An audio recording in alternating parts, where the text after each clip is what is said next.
Good evening, parents, carers, community members, and maybe some pupils joining us this evening for our webinar on exam readiness and revision top tips. I do hope you are all well and you enjoyed the sunshine. If you're watching this live right now today, that was a delightful entry to the spring term. So I just wanted to signpost before I introduce our speaker this evening to our next webinar, which is on the 10th of March. And that's going to have a different feel from this evening, but that's what's so great about these webinars, the depth and breadth. And that's going to be focused on AI algorithms and social media, so understanding the hidden influence on young minds. So please do join us on the 10th of March if you're interested in that subject there. But for this evening, we're really lucky to have someone that's part of the Forest family, and that's our Director of Teaching and Learning, Mr. Stevenson, who knows everything about how we learn best and why we learn best. And I'm always learning so much from him, his presentations to staff and when he's doing such webinars. And this is going to be a great entry into the exam readiness season. But hopefully, if you're watching this after the live event, you can actually use this for future exam preparation and exam readiness. So without further ado, I'm going to hand over to our Director of Teaching and Learning, Mr. Stevenson. Hello, thank you so much, Mrs. Milton, and hello everyone. I hope you're really well this evening. As Mrs. Milton said, we're going to be focusing on developing understanding of the most effective tools for exam readiness and considering how these tools can be sharpened through deliberate practice. There's a sort of double-edged focus today. More specifically, we're going to want to develop our knowledge and understanding of the role that developing long-term memory and deliberately practicing play in exam success. And within those two things, we're going to want to explore strategies that can be used to support your child, or if you're a pupil, support you in developing long-term memory, and also explore strategies that can be used to support your child in deliberately practicing exam technique. I'm going to start with this quote by Abe Lincoln. I think it's a really, really important one for many reasons in life, and not least for exams readiness. If you give someone 6 hours to cut down the tree, the wisest thing you can most likely do is to spend the first 4 sharpening the axe. Or in other words, whatever your task is, if it's a physical task, a mental task, if it's knowledge-based, or if it's based on skills, if you want to achieve optimum results, you need the perfect tool to complete the task effectively. And it's much better to spend time sharpening and honing tools than attempting tasks with inadequate tools. It applies to many things, and it absolutely applies to exams readiness. We've got here a visualization on the left-hand side, the small potting shed of our short-term memory resources. Short-term memories, they're very, very small, and they can only hold a few things in them. By contrast, on the right-hand side, the aircraft hangar, we have our long-term memory resources. Our long-term memories, what can be stored in them, is pretty much limitless. And people with the greater skills and strategies for developing their long-term memories tend to have bigger spaces, and they're able to recall and store information in these spaces. Students who are exam ready deliberately spend time developing long-term memory resources using effective study skills. Students who are effective at exams have really, really big cavernous spaces in their minds where they can recall, draw on, and use important knowledge. If your long-term memory resources are high, put simply, you're far more likely to succeed in exams and assessments. I'm going to just take a moment and ask you to think about this. What learning tools or study skills does your child currently use to help them develop their long-term memory resources? I'm going to give you about 30 seconds just to have a think.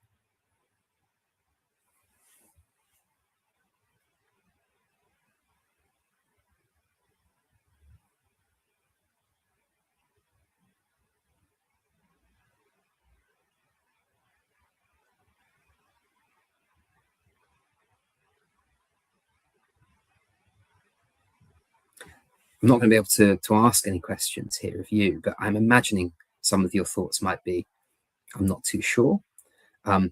They do revision.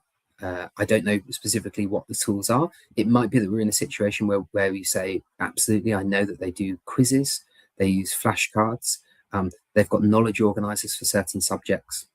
We might be in a sort of a mixed situation where there's some tools that are effective and others that are less effective, but we're going to get into what effective long-term memory resources and tools used to sharpen them look like later on. We then move on to thinking about application and deliberate practice. So on the left is a sort of Google image search classroom, students learning, and on the right is students doing an examination. What I'm really trying to illustrate here is the profound difference between knowledge and application. In classrooms, we spend a good deal of time trying to ensure that pupils know the right things to succeed. And some of that time is also absolutely spent applying. But in the exam context, application is absolutely key. If a student knows all of the facts to be successful in an exam, but doesn't know how to apply them, they're unlikely to be as successful as they could. We need to make sure that both things are in place. Here's a little explanation of two sports people and how they practice shooting basketball hoops. I want you to take a moment and read about player A and player B.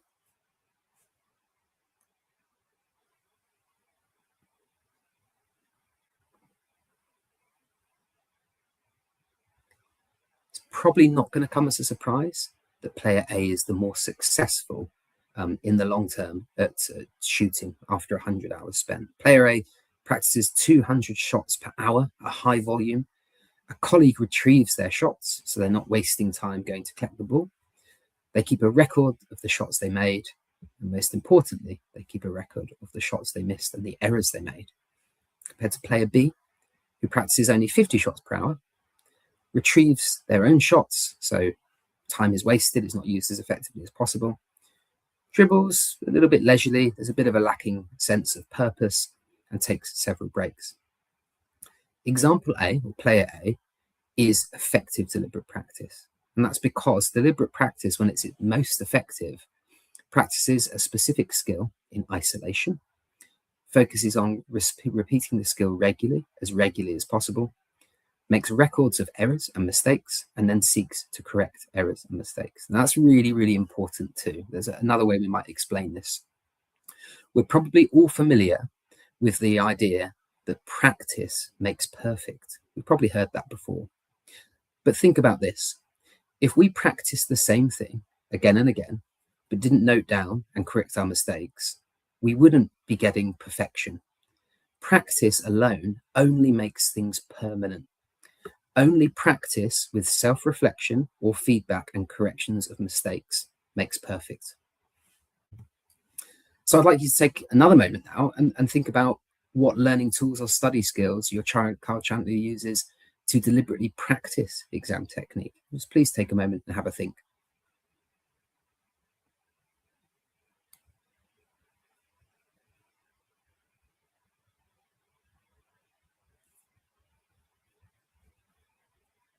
So again, I imagine we've got lots of mixed responses. It might be, again, I'm not too sure. It might be they do lots of past papers. It might be that they very, very specifically practice certain kinds of questions. Very best case scenario might be that the student knows exactly their strengths in terms of question styles, not just topics within the exam, and their areas for development, and deliberately and rigorously practices their areas for development. It might be, for example, that they're really, really good at recording knowledge and applying it in a tick box style question, circle the correct or please tick the following examples of, but they're less adept at applying knowledge in a way that synthesizes understanding for extended answers, let's say a 12-mark question in English. Back to the analogy of the axe. This is how we might conceive of effective examination technique and how it's honed.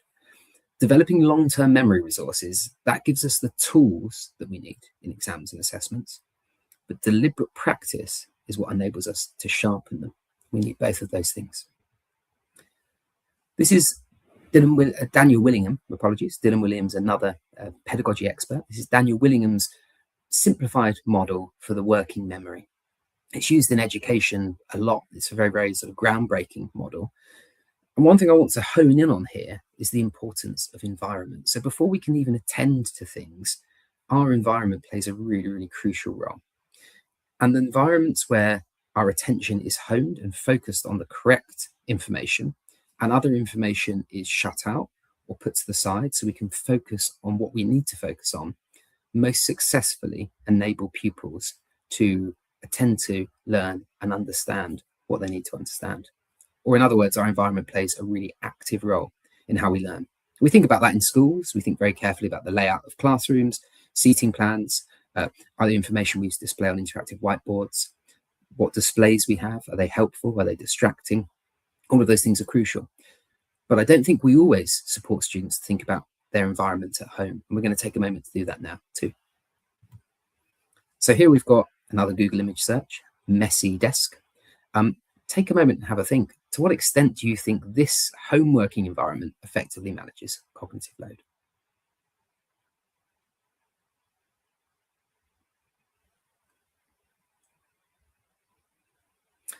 I imagine you're probably on the same page as me here. You're probably thinking not very well, and I would agree with you.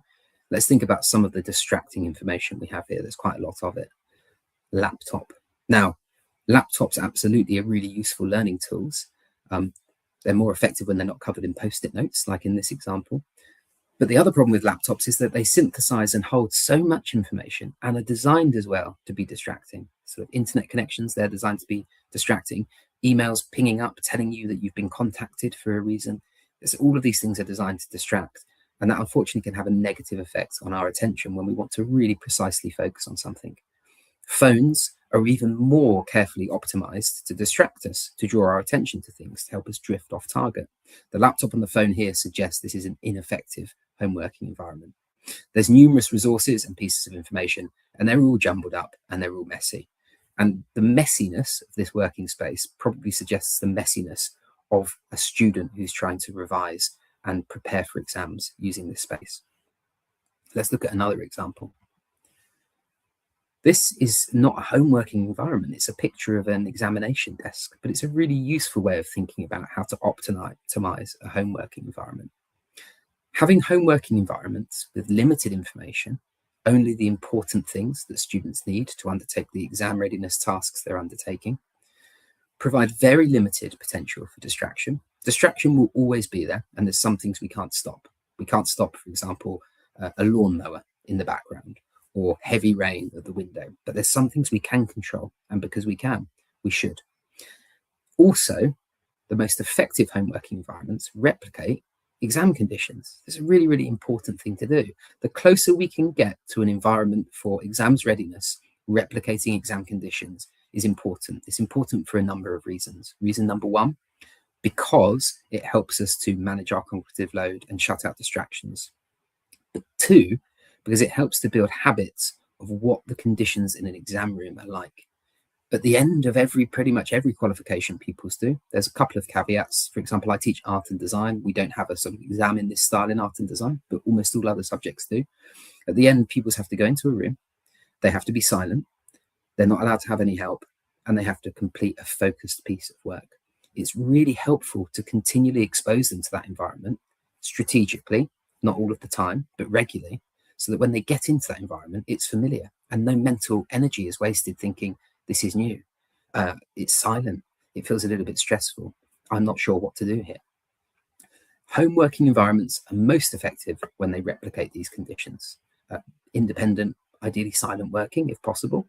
Limited information. I would strongly suggest that having digital devices is not the most helpful way of deliberately practicing and preparing for exams readiness. Better to print off resources and have them in front of you. That also replicates the conditions in almost all exams. And having all other distracting information shut out so that our minds can focus on the most important things. So we're going to spend a little bit more time now thinking about some concrete strategies for developing long-term memory resources. Remember, these are the ways that we can acquire the tools that we need in examinations to succeed. We've got here a range of 6 study skills. These are proven with pretty rigorous research to be effective at helping students be exams ready. They are elaboration, retrieval practice, space practice, dual coding, concrete examples, and interleaving. What are they? Well, elaboration is explaining and describing ideas with many details. A complex topic or understanding an overall topic, for example, the English Civil War, let's say, and its major events in history, elaboration is a good approach. Retrieval practice is deliberately forcing our brains to remember important information. The more we do that, studies are proven to show that the more we do that, the more slowly we forget information. We'll always forget things, but the more we practice bringing them to mind, we slow down that forgetting curve. Space practice is spacing out study over time. It goes hand in hand with retrieval practice. We don't want to learn something and then spend a lot of time retrieving it next week and leave it at that. We want to then go back the next month and the next half term and the next term and the next year, so that we're ensuring we're revisiting it, and our brains, our elasticity and our ability to get things from our long-term memory, from that big aircraft hangar, and bring them back when we need them, is optimized. Dual coding is the combination of words and visuals. It's proven to help memories become more sticky, to help us remember things more easily, pairing an image of something and a concise and precise description in text of that thing. Concrete examples is using specific examples to understand abstract ideas. It's a sort of mental heuristic. We're thinking about something that might be quite complicated, maybe a scientific analogy, and we're trying to come up with another explanation, one that we know we already understand, that's going to help us make comparisons and draw back that information. And then interleaving, switching between ideas whilst we study, going from one thing to another. And again, that goes hand in hand with retrieval practice and space practice, revisiting things and switching between one set of ways of thinking and one topic to another. Now, remember, in exams, that happens too. We'll have a question on one topic and we'll often move on to one that could be on a completely different topic. This is how these techniques develop long-term memory resources. Well, elaboration helps us make links between what we know so that it's easier to remember them. Retrieval practice strengthens our brain's ability to remember information. Space practice does the same. Dual coding presents information on the auditory and visual channels. Our brains learn on these two channels. If we pair those two things together, it's better. It makes them easier to process and remember. Concrete examples helps to make the vague more concrete, and that allows us to remember them more easily. And interleaving strengthens the brain's ability to remember information and then make links between what we know. That's a brief explanation. Pupils are most likely already aware of this, but the learning scientists' resources and research on these 6 study skills, effective strategies for exam readiness, are really helpful. They come in all sorts of sort of shapes and sizes. One thing that's really helpful is the very, very simple poster explanation. You can see the picture of it here. But I've also included a link to their website, and there's resources and strategies that pupils can use to understand how to apply these techniques in the context of their own learning. Teachers at Forest are also pretty familiar with these. They'll use them in the classrooms, but they're also really, really happy and well placed to have conversations with pupils about how these can be best adapted for their specific subject areas and the needs of exam readiness within their subjects. We then move on to knowledge organisers. Now, I don't expect you to be able to read what this image says or suggests, but in a nutshell, a knowledge organiser is a way of collating all of the key knowledge for a broad topic or module. It's really helpful because it helps us to pin down exactly what we need to know for a broader topic or module. Knowledge organisers are by far the most effective when they look like this. Simple descriptions and explanations. Visually, really, really unexciting. And I'm someone who really, really loves visually exciting things as an art and design teacher. But from the perspective of helping us to pinpoint knowledge and later to retrieve it, this is the optimal approach. These knowledge organisers can be used, for example, just through look, cover, write, check, covering part of it up, asking a question, what is physicians, for example, and then trying to recall the explanation before looking at it. But they can also be used as the basis for creating flashcards, which I'm going to get to in a second. This is a strong knowledge organizer. This is much prettier, but it's a less effective knowledge organizer.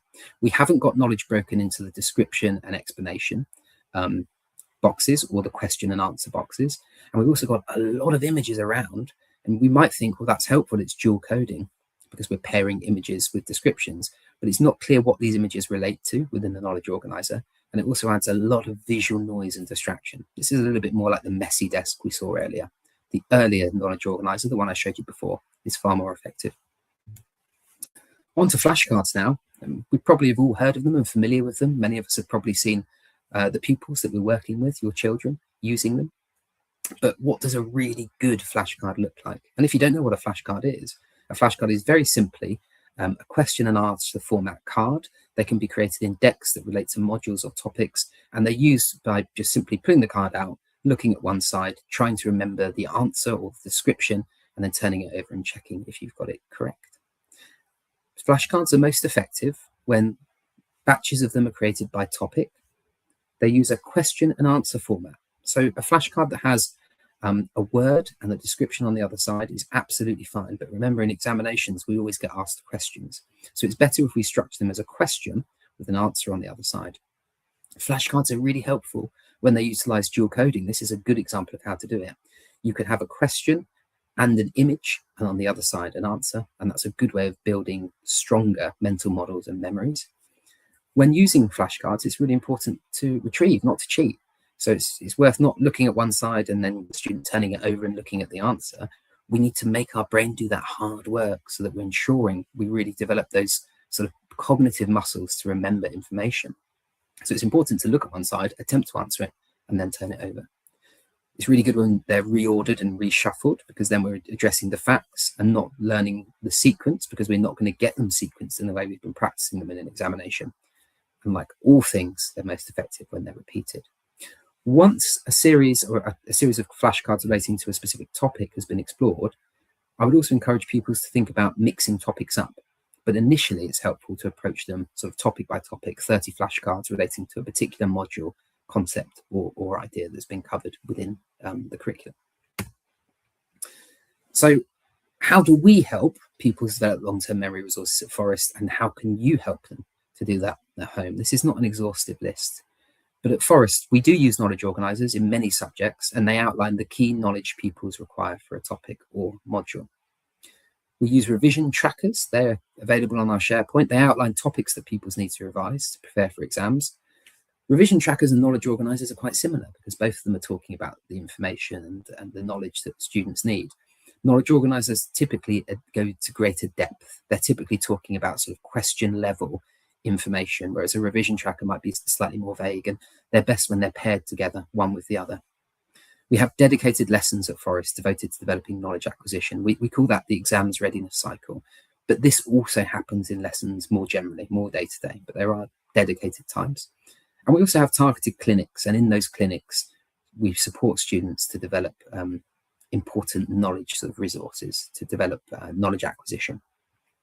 How can you help pupils to do this at home? Short, regular retrieval prompts can be really helpful.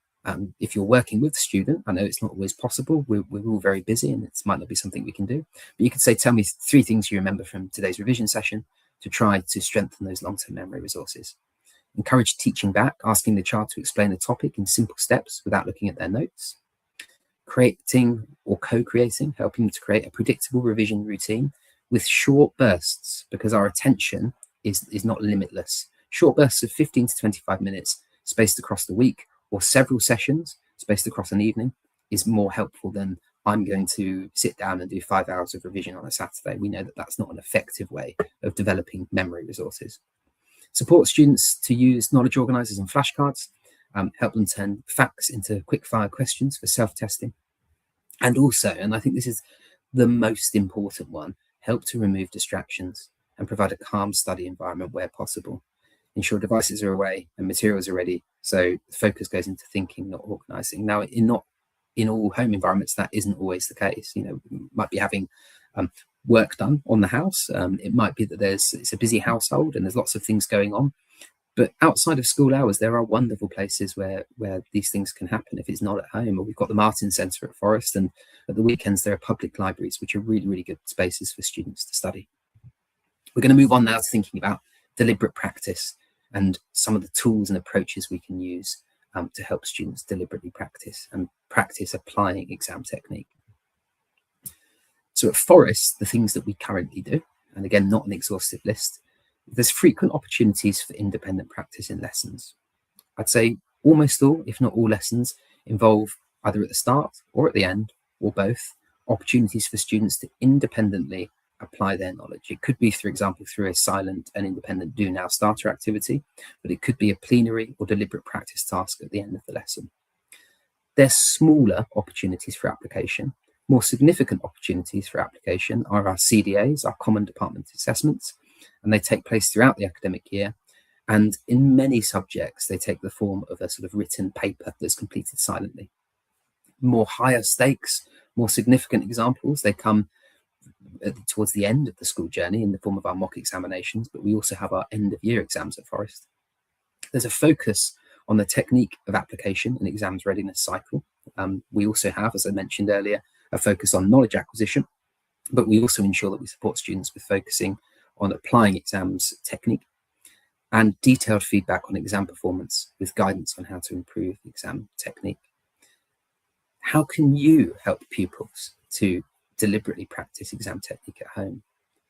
We'll encourage practice with real exams questions. Starting untimed is helpful, so pupils can focus on method before moving as soon as possible, really, to timed conditions. Again, we want to build resilience and familiarity with working towards a time. We don't want students in an exam thinking, there's time's running out and I'm feeling really stressed about it, because that's wasted mental energy. And it also isn't very nice for them, but it's going to inhibit their ability to really, really rigorously apply their knowledge. Using mark schemes and example answers to help pupils compare their work against examiners, reward identifying marks and show them what a full marks response includes. Prompt pupils to show the steps by talking through how they reached an answer, not just giving the answer. Strengthens sequencing and reasoning. Also, in many subjects, getting lots of the steps right but the answer wrong at the end can still enable them to achieve marks. Support deliberate practice, focusing on one tricky question type at a time.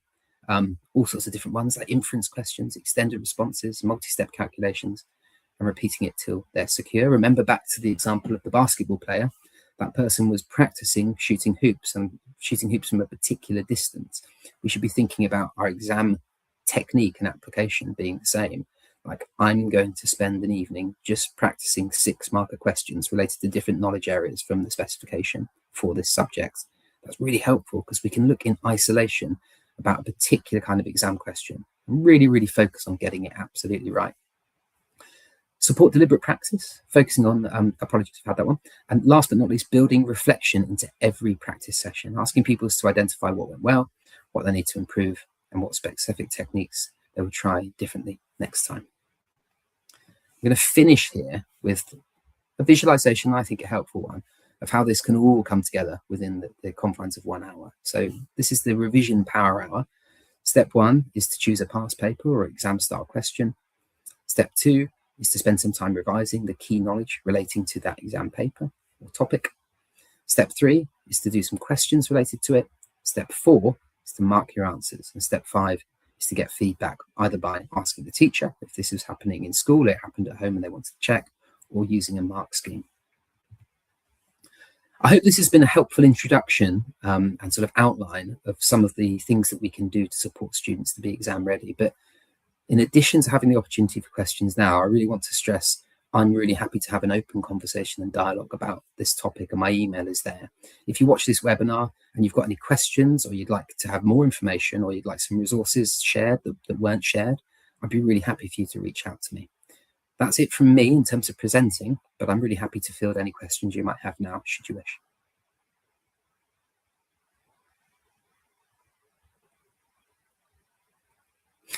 It appears that there's no questions, so in that case, I'll say thank you so much, and I'm going to end my presentation there. Thank you.